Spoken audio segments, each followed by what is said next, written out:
Voice of Hindustan में आप सभी का स्वागत है। कल हिंदुस्तानी रिपोर्टर पे रफीक कामदार साहब का ये चैनल है, रफीक कामदार साहब के चैनल पर हिंदुस्तानी रिपोर्टर पे एक न्यूज चलाई गई थी, खबर चलाई गई थी। परवेज बम्बई की खबर चली थी, हमने भी ये खबर चलाई है और उन्होंने भी ये खबर चलाई थी। खबर चलाने के बाद आज तकरीबन दोपहर के 3 से 4 बजे के टाइम जब परवेज को, जो परवेज बम्बई है उसको कोर्ट ले जाएगा, कोर्ट लेकर जाने के आने के बाद जब वो पुलिस स्टेशन पे रफीक कामदार साहब खड़े थे, वहां पर उसने गंदी गंदी गाली दिया, पुलिस के मौजूदगी में भी गंदी गाली दिया और पुलिस के जो मुमरा पुलिस स्टेशन के अंदर जो कंप्लेंट रूम है वहां पे भी उनकी कुछ बहसबाजी हुई, गाली गलौज भी हुई है, वो भी हम आपको दिखाएंगे इस वीडियो में।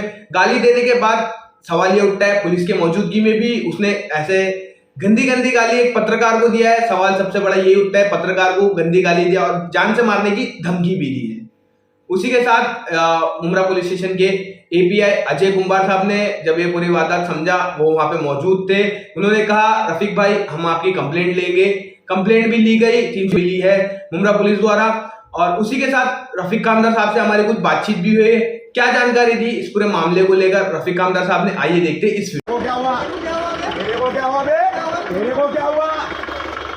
तेरे को क्या हुआ? चिंदी चिंदी तेरे को क्या हुआ?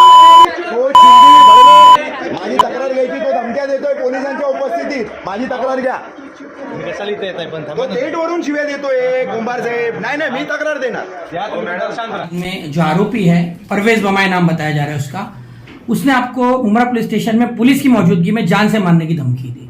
क्या है ये पूरा मामला?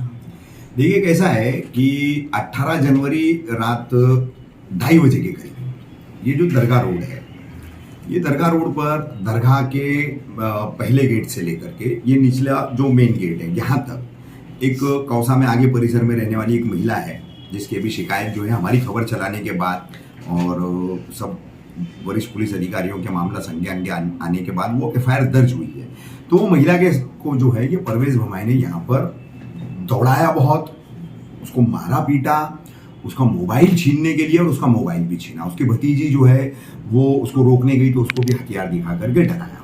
अब ये परवेज नासिर खान उर्फ बम्बई, ये जो लड़का है ये यहाँ पर आज आप 10, 12 साल, 15 साल की उसकी पूरी हिस्ट्री यहाँ निकालेंगे तो वो महीना 2 महीना शांत रहता है और साल के 10 महीने जो है वो दरगाह में, चालियों में, इमारतों में, दरगाह रोड की इमारतों में, लोगों के घरों में घुसता है, मारपीट करता है, छीनम छानी करता है, मोबाइल छीन लेता है, जेवरात छीन लेता है। रास्ते चलते कई लोगों को, आप यहाँ ये जो पीछे चांदी के पीछे जो सब्जी मार्केट है वहीं जाकर के अगर आप लोग पूछताछ करोगे, मालूमात करोगे तो आप लोगों को पता चलेगा कि कई लोगों को यहाँ मारपीट के उसने मोबाइल छीनती की, स्नैचिंग की वारदातें किया है।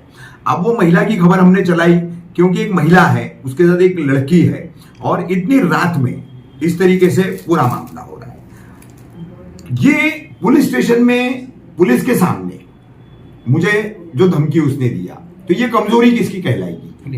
ये तो प्रशासन की कमजोरी है ना? क्यों? क्योंकि कैसा है कि यहाँ पर जो वरिष्ठ पुलिस निरीक्षक अशोक कडलक है, उनको उनके कुछ मातहत अधिकारी है, सभी नहीं है, कुछ मातहत अधिकारी और डिटेक्शन ब्रांच में 2 यूनिट होती है, तो इन यूनिटों के कुछ कर्मचारी हैं, पुराने कर्मचारी हैं। ये लोगों ने जो है ना कभी ब्रीफ नहीं किया, इन्होंने बताया नहीं। अभी नए डीसीपी है जोन 1 के हमारे गणेश गावड़े साहब, तो उनको भी ये सारी चीजें पता नहीं है, क्योंकि जब सीनियर साहब को ही पता नहीं है तो डीसीपी साहब को कहां से पता रहेगी। तो ये लोग जो है इनके सामने 4 दिन पहले बीट वालों को इसी परवेज बम्बई ने भरे लोगों के बीच में मां बहन की गालियां देके तुम मेरा क्या उखाड़ सकते हो उखाड़ो। अब उसके वो सब बातें हम यहाँ रिपीट नहीं कर सकते ऑन कैमरा कि किस तरीके की उसकी दबंगई, गुंडई और दादागिरी वाली, दहशत वाली बातें थी, वो भाषा थी, वो सब अपन नहीं कर सकते। लेकिन इतना है कि मामला जो है वो महिला की खबर चलाने के ऊपर से ही हुआ मेन, उसी की वजह से उसने मुझे धमकाया, ठीक है। और मैं अभी से कह के रखता हूं कि आगे चल करके वो जमानत वमानत पे छूटेगा, बाहर आएगा और बाहर आने के बाद वो शांत नहीं बैठने वाला है। और मैंने न्यूज चलाई है तो जाहिर सी बात है मैं उसकी एमओबी को, जो पुलिस की भाषा में कहा जाता है मोडस ऑपरेंडी जो होती है, तो उसके मुताबिक मैं जितना जानता हूं उसको, तो वो आने वाले दिनों में जब भी छूटकर आएगा मुझ पर हमला करने की जरूर कोशिश करेगा। आपने इस ताल्लुक से शिकायत की मांग भी की थी, वो वीडियो में भी सुनाई। हाँ नहीं, मेरी एनसी ली है पुलिस ने, फौरन ली है। एपीआई अजय कुमार से थोड़ा सा मेरा जो है वहां पर जो है शाब्दिक विवाद भी हुआ, तो उनका कहना था कि आप मतलब जो बोल रहे हो अच्छी बात नहीं है। तो मैं हमेशा, देखिए अभी थाने के पुलिस आयुक्त हैं जयजीत सिंह जी, और ज्वाइंट हमारे संयुक्त पुलिस आयुक्त है दत्तात्रेय कराली जी, अब एडिशनल सीपी है पंजाब राव उगले जी, हमारे डीसीपी हैं गणेश गावड़े जी, और कलवा डिवीजन के हैं एसीपी विलास शिंदे जी, और अशोक खट्टर हमारे सीनियर भी है। तो मैं इन तमाम सीनियर ऑफिसरों को, ये तमाम आईपीएस और अन्य अधिकारी जो है, मेरा एक स्टैंड क्लियर है। मैं अपराधियों में पुलिस की वर्दी का खौफ देखना चाहता हूं, और ये आप सभी पत्रकार साथी शायद इस बात को अभी से नहीं काफी पहले से जानते होंगे कि ऐसे मुद्दों के ऊपर कभी भी मैं चुप नहीं रहा, मुखर रहा हूं। और पुलिस से मेरा हमेशा ये कहना रहा कि आपके डंडे का, आपकी वर्दी का और आपके हाथ में कानून व्यवस्था को कायम रखने का जो एक अधिकार है, उसका धाक जो है ये सबका रहना चाहिए। तो मेरा इतना ही कहना है कि एक अपराधी जो है खुलेआम लूटपाट करता है, महिलाओं पे हमला करता है, मारता है, पीटता है, ऐसा अपराधी जब पुलिस स्टेशन में एक पत्रकार को धमकाने की हिम्मत रखता है तो वो किस तरीके का अपराधी होगा, ये आप लोग सोचो। तो पुणे में कोयटा गैंग की दहशत खत्म करने के लिए जो है पुलिस ने वहां पर जो है ऐसे अपराधियों का जुलूस निकाला, बारात निकाली। थाने पुलिस क्यों नहीं निकालती है? मुमरा पुलिस क्यों नहीं निकालती है? निकालना चाहिए। ऐसे अपराधियों का हौसला तभी पस्त होगा जब पीड़ितों के सामने ला करके उनको सबक सिखाया जाएगा। पुलिस के डंडे में क्या पावर होता है, पुलिस में क्या पावर होता है, पुलिस की वर्दी में क्या पावर होता है। जब तक ये लोग नहीं दिखाएंगे तब तक जो है ये हरकतें मुमरा कौसा में बंद नहीं होगी। कहीं परवेज ममाए, कहीं सलमान बंगाली। रफीक भाई अभी पिछले 15 से 20 दिनों में या एक महीना कह लीजिए, जो केसेस मुमरा में हुए हैं, कत्ल हुए हैं, कोरेक्स की बोतल को लेकर कहीं कत्ल हो गया। अभी परसों ही खबर चली है कि मुमरा रेलवे स्टेशन पर भी नशेड़ियों ने बुरी तरह से हमला किया। नशा हर चीज में इन्वॉल्व है। और मुमरा पुलिस ले लीजिए या फिर शहर के वो नेता, नाम नहीं लेंगे हम, जो बड़े ही जोरों शोर से जुलूस निकालते थे, धरने पे बैठते थे, और शायद वो बेसिक उनका नेता बनने का यही है कि उन्होंने नशे के खिलाफ आवाज उठाई। कहाँ है वो? और प्रशासन देख रहे हैं कि प्रशासन का तो राज ही नहीं लग रहा है। ऐसा लग रहा है कि अब ये इन्हीं लोगों का राज है। क्या कहेंगे इस पे? नहीं देखिए, हालात तो बिगड़े हुए हैं, इस बात में कोई दो राय नहीं। अब सबसे अहम बात आपको बता दूं कि बात वही आ रही है कि वरिष्ठ अधिकारियों को राइट वे ब्रीफिंग नहीं है। राइट वे ब्रीफिंग नहीं है नशा बेचने वालों के बारे में। नशा कौन कौन से इलाकों में बहुत होता है, उसकी वजह से उन इलाकों में क्या परेशानियां हैं। तो निचले कर्मचारियों ने जो है ऐसे अपराधियों से जो है ताना बाना बना के रखा है, निक्सेस बना के रखा है। वरिष्ठ अधिकारियों को वो पता नहीं है, तो फिर कहां से हालात सुधरेंगे? क्योंकि एक डिटेक्शन टीम जो होती है ना, वो नवनियुक्त सीनियर पीआई को शहर के नॉन गुंडास कौन है, नॉन क्रिमिनल्स कौन है, कौन हैबिचुअल ऑफेंडर्स है, ये सब जानकारी वो लोग देते हैं। ठीक है, जो लिस्टेड है, अनलिस्टेड है, वो सभी। तो अब इसीलिए मैंने वो अपील की। मैंने सीपी साहब, मैंने ज्वाइंट सीपी, हमारे एडिशनल सीपी, डीसीपी साहब, एसीपी साहब और सीनियर साहब, ये तमाम वरिष्ठ अधिकारियों को मैंने अपील क्यों की है कि अभी भी हालात को आप समझे। अभी भी आपको जो रॉन्ग फीडिंग की जा रही है, रॉन्ग ब्रीफिंग जो की जा रही है, तो उसको आप लोग समझो। उसको समझने के बाद में जो है ना, देखिए सबसे पहले तो आपको पता होगा जब मुमरा में नाइट लाइफ बंद कर दी गई थी तो कितना बड़ा फर्क आया था।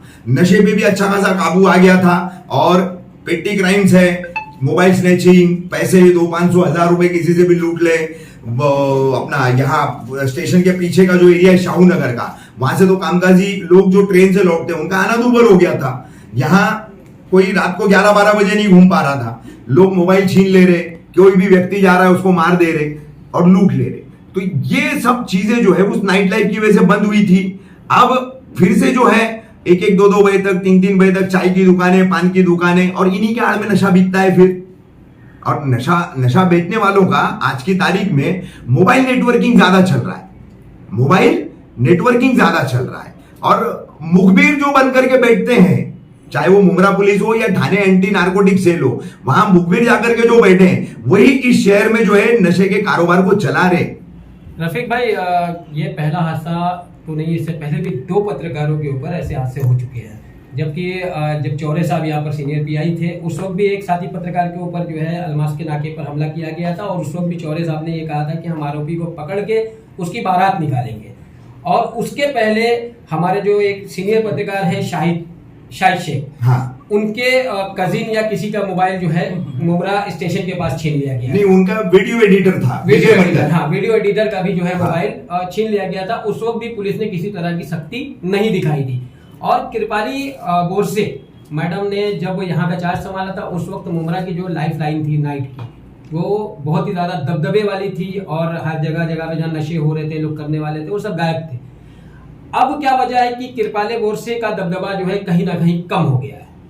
नहीं, कैसा है, मैं साफ अल्फाजों में कहूंगा कि एपीआई कृपाली बोरसे कहीं ना कहीं डिप्लोमेटिक हो गई, क्योंकि अच्छा काम करने की वजह से उसको पुलिस विभाग के अंतर्गत जिस विरोध का सामना करना पड़ा और उनको जिस तरीके से टारगेट किया गया, एक महिला अधिकारी होने के बावजूद उनके किरदार पर, उनके कैरेक्टर पर जिस तरीके से उंगलियां उठाई गई, तो उसकी वजह से क्या होता है, आदमी जब एक बड़ी ठोकर खाता है, खास करके सरकारी विभागों में काम करने वाले अधिकारियों के कर्मठ जो काम करते हैं, तो ऐसे अधिकारियों का मामला ऐसा रहता है कि जब वो इस तरीके का अंतर विरोध झेलते हैं और 3-3, 2-2 ट्रांसफर एक ही मतलब नियुक्ति के बाद जो हो जाते हैं और वापस जस वो आते हैं, तो फिर वो संभल करके ही काम करेंगे, वो सिंघम बनने का जो है प्रयास कभी नहीं करेंगे। अगर चौरे साहब के वक्त में ये बारात निकालने वाला वाकया हो जाता, तो शायद कहीं ना कहीं जो अपराधी हैं ऐसे, उनके अंदर डर का माहौल पैदा होता। बेशक होता, यानी कि अगर उस वक्त नहीं हुआ है तो आज होना चाहिए। आज होना चाहिए। मतलब अभी कुछ ऑफिसर्स के हाथ ऐसे बांध दिए गए हैं, आप इन शॉर्ट ये कहना चाहते हैं, हाथ बंद गए उनके कहीं ना कहीं?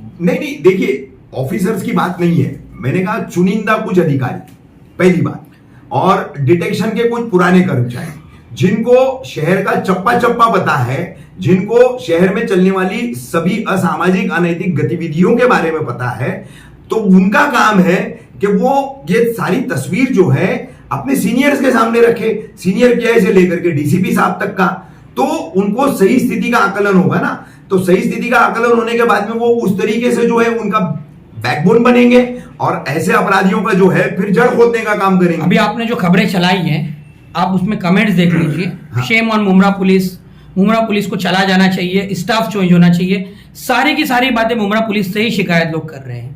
क्या कहेंगे मुमरा पुलिस को आप इस ताल्लुक से? देखिए, मैंने वापस में उन्हीं बातों को रिपीट नहीं करना चाहता हूं, मैं संक्षिप्त में इतना ही कहूंगा कि यहाँ पर जोन 1 के डीसीपी गणेश गावड़े जी, कलवा डिवीजन के विलास शिंदे जी एसीपी और हमारे सीनियर पे अशोक कटलर, ये अभी भी बहुत सी चीजों से अनभिज्ञ हैं, इनकी जानकारी में चीजें नहीं है। अब कमेंट लोग कर रहे हैं क्योंकि लोगों में वो गुस्सा है, लोगों में वो क्रोध है, लोग देख रहे हैं आज एमएमएलई रोड का हाल है, आज खड़ी मशीन रोड का हाल है, आज जहां जहां अलग अलग इंटीरियर्स के इलाके हैं, मेन रोड पर तो रिक्शाओं में बैठ करके अब नशा करना और दबंगई करना और बंद हो गया, अब फिलहाल बंद हो गया है, ठीक है, वो कृपाली बोरसे के नाइट लाइफ और चौड़े साहब के नाइट लाइफ बंद कराने से। लेकिन इंटरनली ये तमाम जो चीजें चल रही है, तो ये तमाम चीजें जो है, मैं आप तमाम शहरवासियों से, आप सभी मेरे पत्रकार भाइयों के चैनल के माध्यम से एक अपील करना चाहूंगा कि अभी मुश्किल से डीसीपी साहब को 1.5 महीना हुआ है चार्ज लेकर के, और विलास शिंदे साहब एसीपी जो है उनको 3 से 4 महीना हुआ है, और कटलक साहब को जो है 7 से 8 महीना हुआ है। तो और आने के बाद से आप लोग देख रहे होंगे राजनीतिक मामला, एक दूसरे के ऊपर आरोप प्रत्यारोप, तो इसमें ये लोग काफी उलझे हुए हैं, क्योंकि सरकार पक्ष विरोधी पक्ष ऐसा सारा मामला है ना, तो काफी संभल के काम करना पड़ता है।